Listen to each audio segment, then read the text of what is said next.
Kauna-unahang planning workshop ng Baguio Character Council inumpisahan na.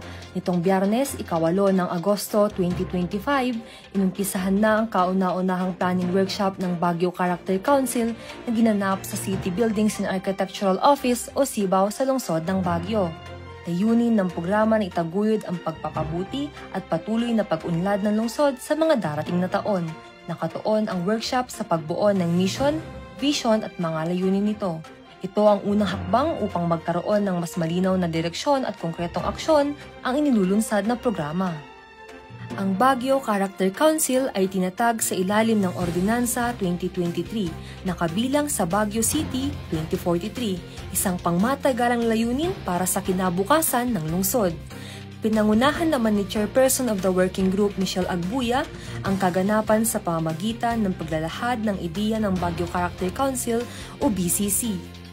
Binigyang diin din ni Agbuya ang tungkulin ng bawat sektor para sa pagpapaunlad at pagsusulong ng programang Character City.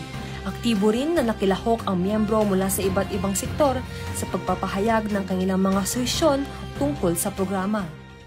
Lang naman, i-reinvent natin yung values natin. Yung parang strengthen lang natin ulit. We have to be reminded of our value. And we are cutting across all sectors. Kasi very malaki ang Character Council. Hindi lang siya limited sa schools, it also involves the family. And then we are trying to strengthen din sa ating mga youth. One sectors kasi siya. So talagang it requires community involvement.